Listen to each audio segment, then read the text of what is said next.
Assalamualaikum warahmatullahi wabarakatuh. Para pecinta misteri sekalian, berjumpa lagi dengan saya Pian. Saya Yos, kakak-kakak. Saya Ren. Saya Van. Halo, kisah Horor. Oke, kali ini kita kedatangan bintang kecil. Bintang kecil di langit yang biru. Bintang jatuh. Anak ini kak, jika punya bakat indigo nantinya tapi ini sudah. Oke, tapi terima kasih sudah datang, ya kan. Kali ini saya ingin mengajak kalian untuk berdiskusi tentang sihir. Sihir. Biasanya kan kalau kita tonton di film-film kan ada nenek sihir, ya kan. Kakek sihir, jangan-jangan nanti ada bapak sihir, ibu sihir, lek sihir, saya nggak tahu ada gitu kan. Nah, jadi sihir ini kan sebuah kalau di Indonesia biasanya dikatakan dengan teluh dan santet seperti itu. Tapi tidak menutup kemungkinan juga bahwa sihir yang dulu dengan sekarang itu sudah mengalami evolusi atau memiliki tingkat power yang lebih tinggi yang bisa jadi juga, karena setahu saya ya kan ada beberapa orang yang memang sudah didiagnosa oleh orang pintar yang katanya orang pintar itu memang terkena teluh dan santet, akhirnya dia mati seperti itu. Nah, kalau menurut kakak-kakak ini sihir itu seperti apa ya? Boleh dari Kak Inge dulu. Kak Inge dulu. Oke, kakak siapa dulu nih? Kamu dulu. Ya udah dia aja dulu. Udah dia aja dulu. Dari saya sendiri ya, terima kasih. Memang sihir itu sudah berjalan dulu dalam, bahkan Kanjeng Nabi Muhammad SAW pun juga terkena sihir sampai badannya itu pokoknya kena sihir. Lah, betapa menakutkannya sihir itu bagi semuanya. Yang membedakan apa sih sihir, santet maupun guna-guna tenun maupun lainnya? Apakah tingkatan sihir itu lebih tinggi? Apakah makhluk yang digunakan itu misal kalau yang lainnya itu sebangsa raja-raja, tapi untuk yang sihir itu lebih tinggi lagi jabatannya, misal entah sama setan maupun iblis, itu kan juga seperti itu. Bahkan tingkat orang dengan ketakwaan paling tinggi di muka bumi ini, Nabi Agung Muhammad pun juga sampai kena sihir. Bagaimana nanti penjelasan dari rekan-rekan semua mengenai sihir, bagaimana penangkalnya, sejarahnya bagaimana, gitu. Terima kasih. Oke, ada pertanyaan tadi Kak, mungkin sudah mendengar. Ya kan, bisa dijelaskan dulu monggo satu persatu. Satu persatu dari siapa? Dari Mungkin dari Pak Jo dulu.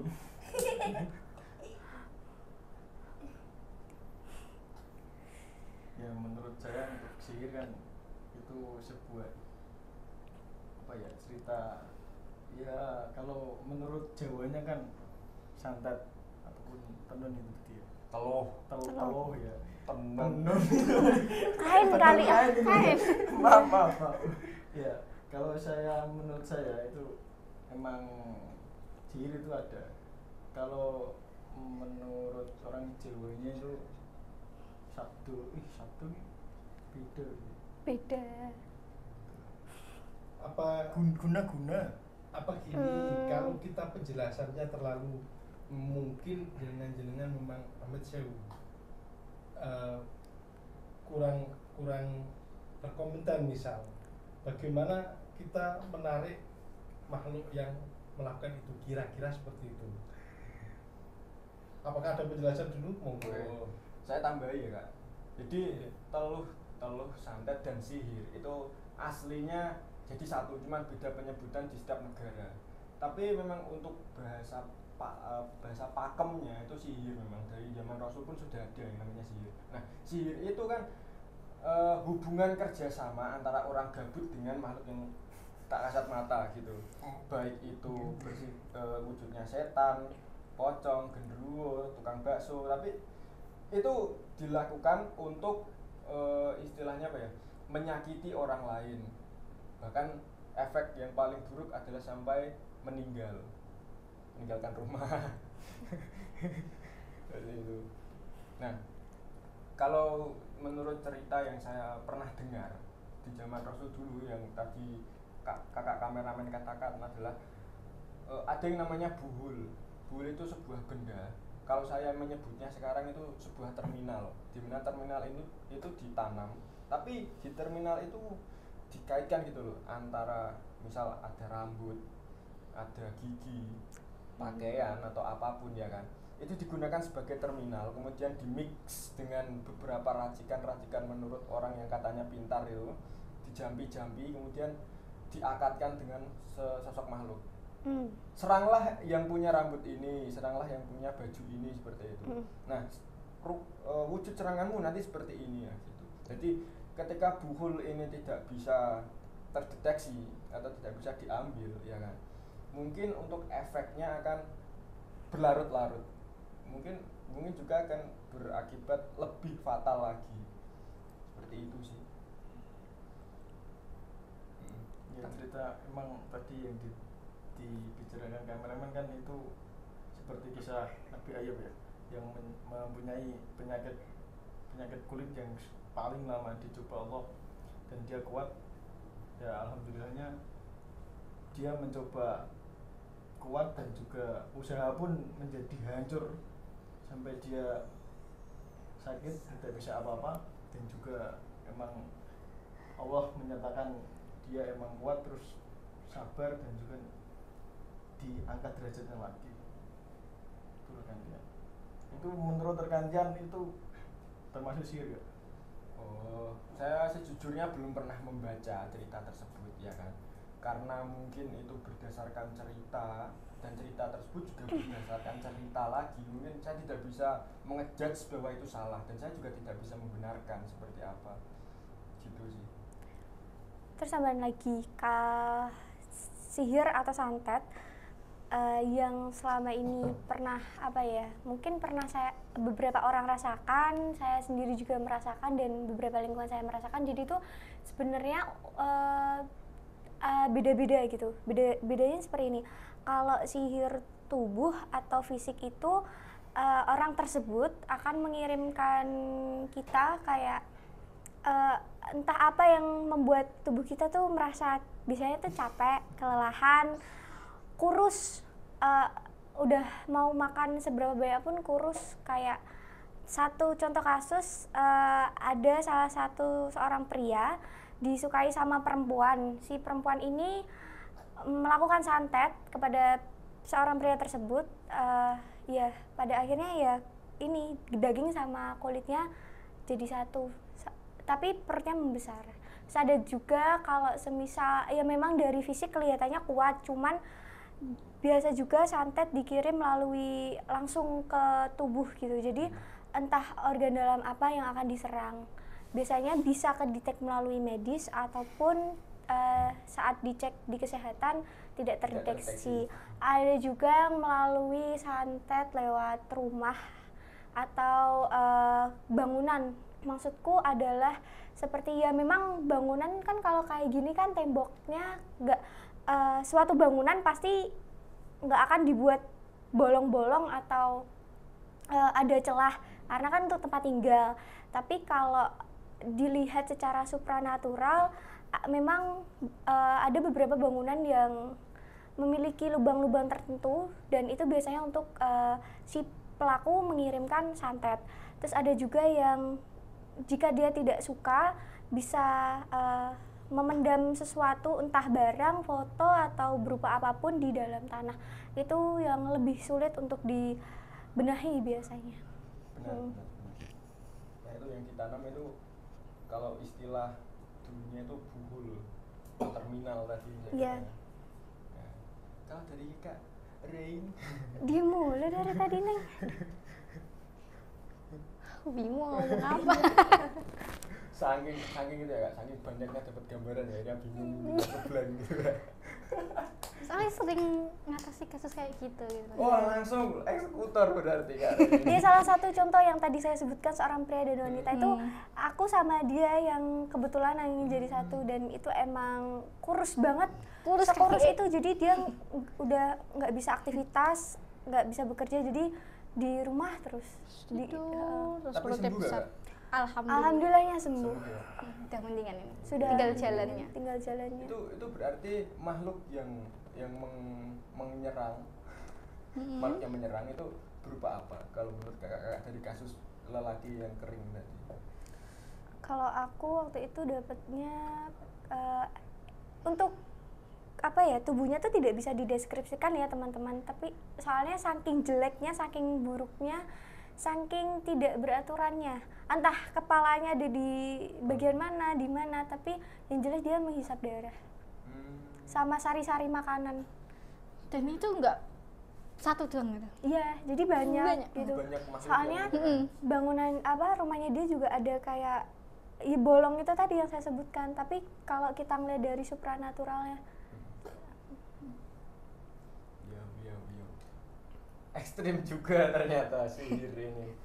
Oke. Nah, kalau misalkan ya, makhluk yang menjadi eksekutor dalam hal teluh santet dan sihir ini diajak komunikasi gimana? Satu aja. bisa sih, bisa. Iya. Harusnya bisa. Nanti tuannya marah gak? Biasanya kan kalau makhluk-makhluk seperti itu kan punya tuan. Dalam Marah hal- itu pasti sih. Pasti. Karena kita ibaratnya kita mengusik mereka walaupun kita tidak mengusik sebenarnya.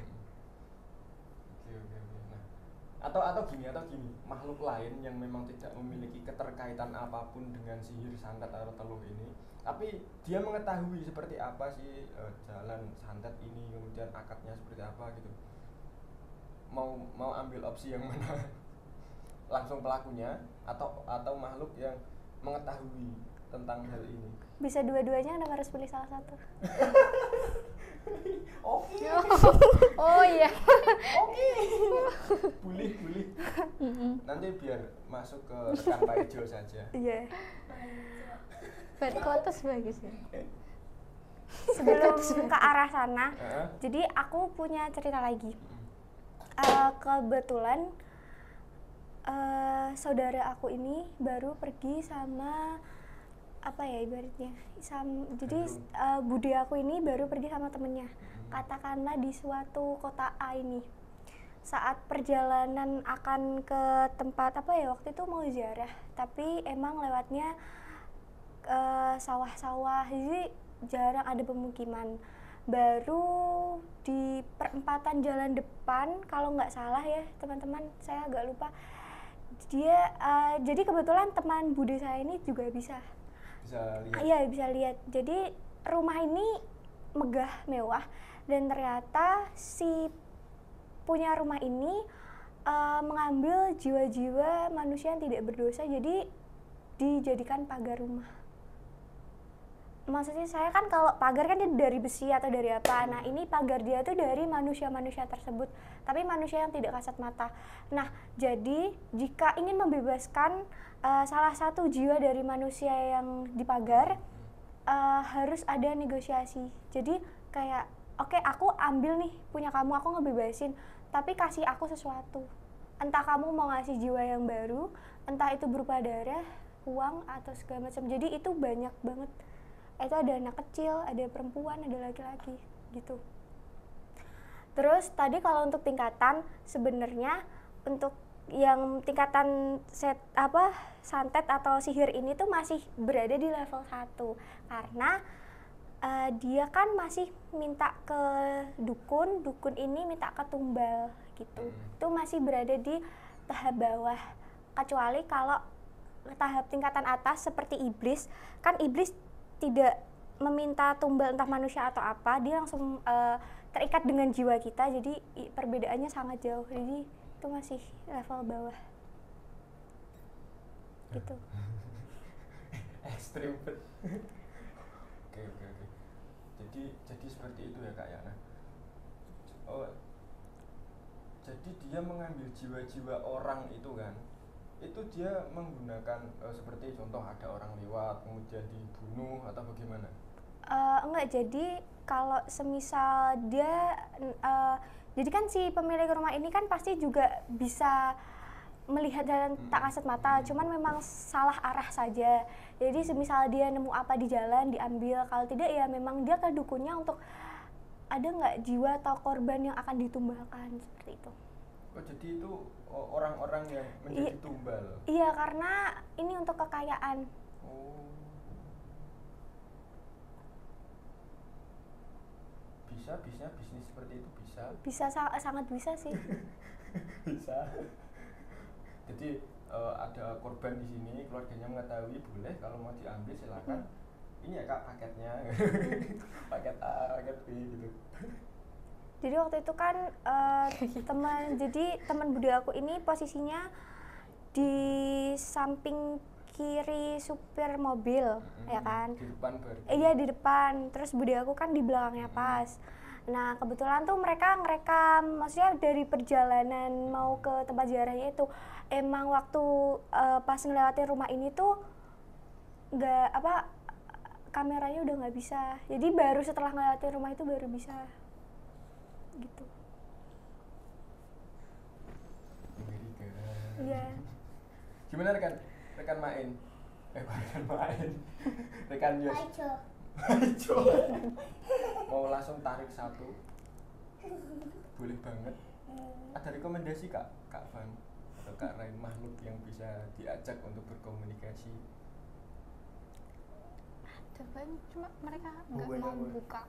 Oh, Jangan buka ditanyain. Kamu dari siapa gitu nggak mau jawab. Oh, nggak apa-apa, kita nganu saja. Gimana sih? Perlu kita todong tidak? Enggak, kita tanya cara kerja dia saja. Jangan tanya gitu. dia dari mana, kemudian cara mengakatkan kamu dengan ini perintahnya seperti apa, nggak usah. Kita tanya terkait hal-hal yang dia tuh kerjanya seperti apa gitu aja. Mungkin dari keterangan dia nanti kita bisa membuat kesimpulan bahwa orang-orang nanti menggunakan A, B, C, D udah untuk dari tadi di sini. menanggulanginya. Main dorongan terus. Masukin nggak? Monggo. Masuk. Nggak pakai ini. Biar cool gitu. Pulbet.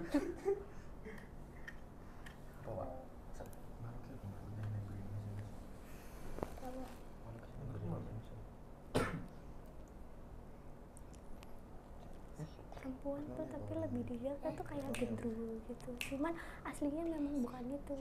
Iya. Maksudnya wujudnya itu doang.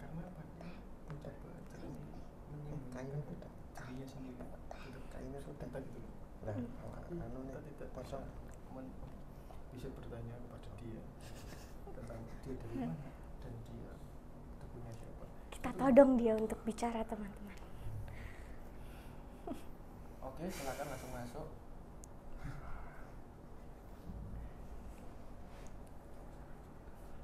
Aduh.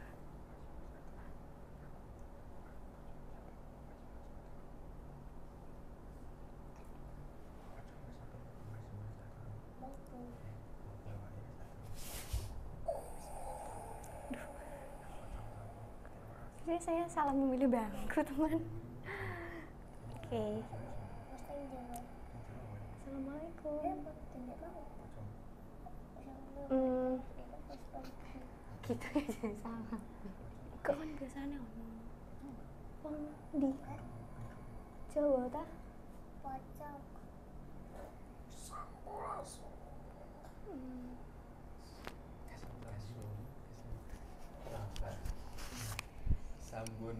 Sampun kula mau sampun badan.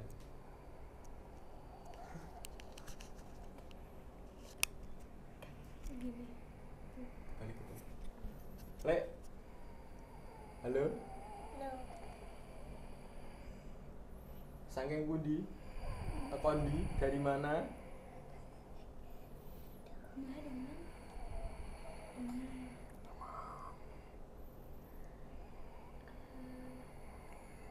Mau apa panggil saya? Badai ape nganu Mbah, ape takok aku oleh ra iki. Nun sewu banget iki. Takok tok. Santai jago. Bahasa Indonesia aja.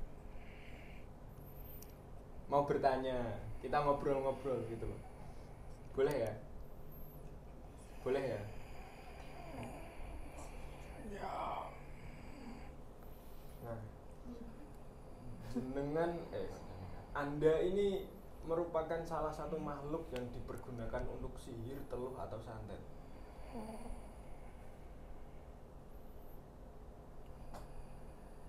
ya emang kenal. Nah, boleh ya saya bertanya-tanya ya Mbak ya? Tidak ada niat apapun, saya hanya bertanya saja. Boleh ya? Boleh ya? Boleh ya? Ya kalau tanya sewajarnya aja. Ya. Nah, berarti proses Anda untuk melakukan perintah dari Tuan Anda itu seperti apa? Menggunakan media apa biasanya, Mbak? Media Mas. Tuhan saya itu bukan baju. Dia di sini tapi dia masih bekerja. Oh, gak apa-apa. Wes. Sambi. Nyambi. Halo. Apa tolong jelaskan itu kerja ngapain? Apa yang kamu lihat? Apa di review aja? Jelaskan gak apa-apa, Kak?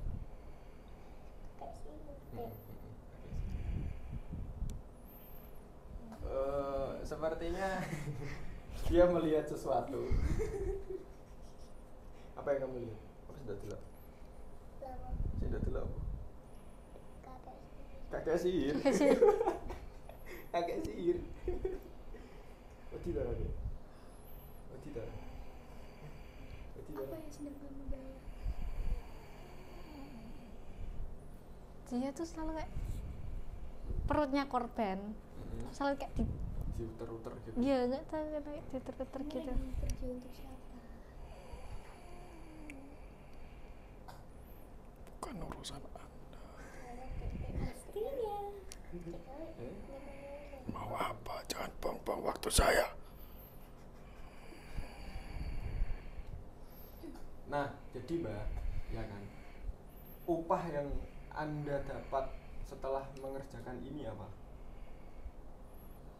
Serah Tuhan saya. Apa? Upah kamu kecil kok ngomong aja sih. Ya salah. Daripada tidak ada pemasukan. Terus perut korbanmu kenapa dok kono ke? Kenapa kamu gitu kan? Wanita hamil nggak sih? Tapi bukan dari kota atau daerah ini, bukan. Kayaknya dari luar sini. Jawa Barat. Kamu mau apakan anaknya? Hah? Halo? Halo, Lek? Mbak? Mamang? Gak boleh. Gak boleh. Gak boleh tahu. Aku tuh enak mamang. Ya, ini masuknya ke apa? Rumah kaca ini lagi loh. Jelaskan dulu nganu Kak Yus. Nganu apa? Ya, sosok ini tadi memang metodenya itu ya mohon maaf ya agak 18 plus celana dalam. Memang pakai celana dalam, yang dicari celana dalam wanita, dan itu adalah misal ibarat pria ini suka sama perempuan ini nikah sama orang lain dan punya anak, ini dibuat gugur terus gitu. Nah, sampai si laki ini nggak kuat sama perempuan ini dan diceraikan, terus yang ini masuk. Tapi dia punya korban baru sih. Oh. Yang kamu ceritain tuh korban yang udah Lama. 5-6 tahun. Ya, maksudnya kan ini saya Iya, jelasin. emang yang kasus ini tadi emang apa ya, seperti kita mau punya anak dan sebelah sisi kita itu ada yang nggak punya anak, dan yang menyuruh ini juga biar sama-sama nggak punya anak gitu, iri. Hanya minta bantuan itu sampai berapa kali pun dia mencoba dan gagal terus. Iri karena anaknya pernah dijadikan negosiasi sendiri. Betul sekali. Itu salah dia sendiri sebenarnya. Punya lokasi. Tidak Enggak saya daerah sini. sebutkan. Tidak dari daerah sini. Ya saya daerah sana berarti. daerah Sunda ya kan? Ya tidak Jawa Tengah, tidak Jawa Barat, tidak Sunda. Kami tidak mau memberitahu. Tapi untuk efek-efek yang bisa dilakukan oleh orang-orang awam nih kan, kalau kita ini yang bisa melihat kan, kita bisa menanggulangi sebelum dia datang kan, kita sudah merasakan ya kan kehadirannya, niatnya seperti apa, kemudian nanti efeknya bagaimana kan, seperti itu. Nah, ada gak sih tips dan trik untuk orang-orang awam ya kan, untuk kasus teluh, santet dan sihir ini untuk menanggulanginya? Ya paling tidak apa gitu, bacaan atau kegiatan peribadahan atau seperti apa yang mungkin bisa dilakukan oleh orang-orang awam agar terhindar dari. Menurut saya sendiri, kita kencangkan ibadah kita, terus meminta pertolongan kepada Tuhan kita atau yang kepercayaan kita. Yang tiga itu tetap selalu berbuat baik, karena perbuatan baik kita dinilai orang. Kalau kita sedikit pun membuat kesalahan, itu akan dijaji orang seperti itu, disantet atau diteluh, karena ucapan adalah harimau kita. Kalau dari aku, kalau buat kalian yang beragama Islam, pastinya sholat itu kan sudah pasti dan wajib. Membaca Al-Quran itu tidak hanya untuk dihafalkan, tidak hanya untuk diaplikasikan dalam kehidupan sehari-hari, tapi kalau bisa juga tadarus. Itu sangat penting. Itu juga bisa membentengi kita dari banyak hal. Sholawat, curi-curi waktu luang kalau misal nggak lagi ngapa-ngapain, sholawat itu banyak kok manfaatnya. Kalau semisal ini kamu diserang nih dalam mimpi tuh kita beralokasikan tuh kita perang. Kalau perang berarti kita harus menang. Kalau nggak menang cuma ada dua kemungkinan, kita mati atau tubuh kita yang dipakai. Jadi dengan sendirinya sholawat atau bacaan yang sering kita bacakan itu bisa untuk tameng kita. Terus yang kedua, baca surat Al-Fatihah. Al-Fatihah itu doa dua arah. Yang satu untuk untuk Allah, Tuhan yang Maha Esa.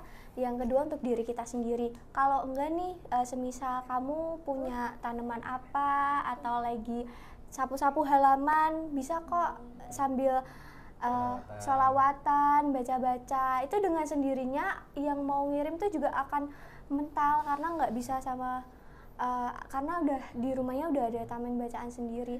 Terus kalau untuk yang beragama non-muslim, non-Islam, itu Kristen Katolik, bisa baca Alkitabnya, ibadah juga, ke misa, ke gereja, ya ibadah sih Hindu, Buddha, Konghucu dan yang lain. Ini lebih mendekatkan diri pada Tuhan ya. Ada lagi Itu pasti sih. Apa kan? Yang banyak sering orang lakuin itu tidur tapi nggak di atas kasur gitu, langsung di lantai. Itu bisa nangkal itu bisa. Iya. Itu yang sering dilakuin orang-orang. Tidur tapi nggak di Kasur, atas kasur. Jadi langsung di tanahnya itu loh. Saya kalau di kasur tuh langsung bisa keserang tuh, gosong segala macam. Kalau diserang itu langsung kembali ke tanah kalau dia tidur di. Oh iya. Itu pernah ada cerita emang. Itu tentang apa itu? Kereta kencana itu, Pak. Itu kan kalau kereta itu datang, itu semua orang tidurnya di bawah. Iya. Kalau di kasur, beda kan? Beda. Kebalik. Kalau tidurnya di atas kasur, dibalik, itu dianggap orang hidup, kalau di bawah itu orang mati. Nah, kalau di atas kasur atau di balai atau diambil itu tadi nanti dimakan. Kalau itu di bawah dianggap itu mati sudah. Iya. Menurut orang sini. Tapi saya mendapat versi lain seperti ini, mungkin cerita lain yang hampir sealur ya kan. Jadi zaman dulu orang-orang mempercayai bahwa ketika kita tidur di bawah ya kan daripada tidur di atas itu akan lebih minim terkena hal-hal seperti ini. Karena apa? Makhluk tersebut ya kan taunya yang tidur di atas itu manusia, yang di bawah itu hewan seperti anjing, kucing gitu loh. Jadi nah jadi mereka itu lebih bingung, ini manusia apa hewan sih gitu loh, kok tidurnya di bawah ya. Nah jadi memang itu tadi bagus, salah satu metode bagus ya bagaimana untuk menanggulangi teluh, santet dan sihir ini secara simpel. Tapi ya non sewu untuk para pelaku bisnis map perbalian siapa tahu tidak payu kan tidak diolehkan ya kan. Tapi saya tadi sudah mencatat. Ini ada doa ya kan dari salah satu ulama yaitu Syekh Ali Jaber.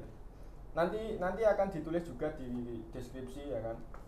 Nah jadi ini ada beberapa step by stepnya, yaitu yang pertama silahkan untuk kalian mengambil air yang diberi garam.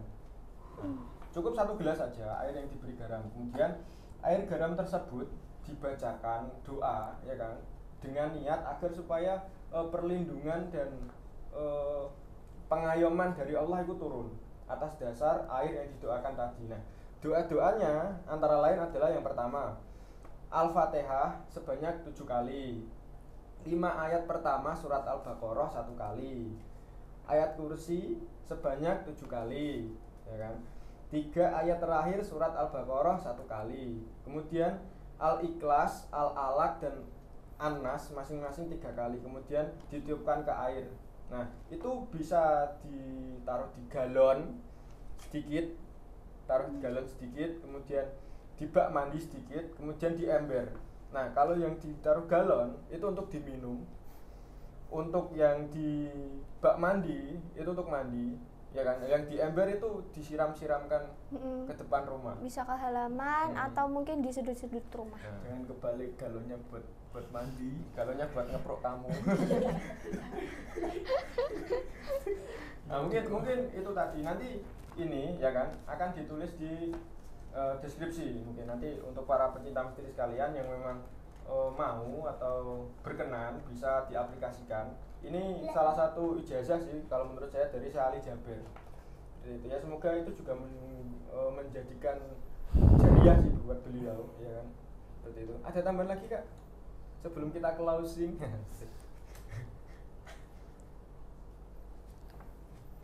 Apa ya? Nah, ya mungkin cukup lah untuk penjelasannya. Nanti mungkin akan kita adakan sesi tanya jawab. Nanti akan adakan sesi tanya jawab. Berarti silahkan ajukan pertanyaan kalian, ajukan keluhan kalian. Siapa tahu dari tim bisa membantu. Nanti insya Allah akan kita bantu seperti itu. Kenapa Kak Main? Enggak, tadi kan Kak Fan kan cerita tentang rumah yang pagernya Jiwa-jiwa ini next project langsung bahas ini. Aduh, pusing. Kamu tadi sempat dapat gambaran kah pas aku cerita itu juga? Yang jiwa itu, yang dijadiin pagar. Kamu sempat dapat gambaran enggak? Enggak. Kamu dapat gambaran? Blank tau, iya blank. Iya, dia kelihatan kayak orang bingung. Ya saya dapat, nanti bisalah direview untuk next project. Untuk next project? Next project dong. Oh, part 2. Biar apa namanya? Bahasanya itu lebih terperinci gitu loh. Iya. Iya kan? Nah, oke. Tapi terima kasih kakak-kakak sudah menemani saya berdiskusi ya kan terkait sihir, telur dan santet ini. Ya, paling tidak masyarakat awam bisa terprotek lah dengan apa yang kita bawakan saat ini. Seperti itu. Oke, para pecinta misteri sekalian, terima kasih sudah menyaksikan video ini sampai akhir. Yang belum subscribe lah. Apa? Subscribe lah. Subscribe ya kan. Kemudian like, komen, kemudian share ke siapapun yang memang perlu untuk mengetahui cerita ini dan perlu untuk mengambil pelajaran dari cerita ini ya kan. Nah, sekali lagi saya tekankan bahwa kami di sini tidak mempercayai kalian untuk percaya apa yang kami ceritakan, ya kan. Silakan ambil sisi positifnya, buang sisi negatifnya. Selagi cerita kami masih bisa diambil intisari pelajarannya, masih bisa diaplikasikan, masih bisa digunakan, silakan diaplikasikan, silakan digunakan. Oke, sekian dulu. Tunggu video selanjutnya, kita akan cerita apa lagi sih? Seperti itu. Iya kan? Oke. See you next time, saya Tian. Saya Yos. Saya Van. Keren. Pamit undur diri. Assalamualaikum warahmatullahi wabarakatuh. Ya.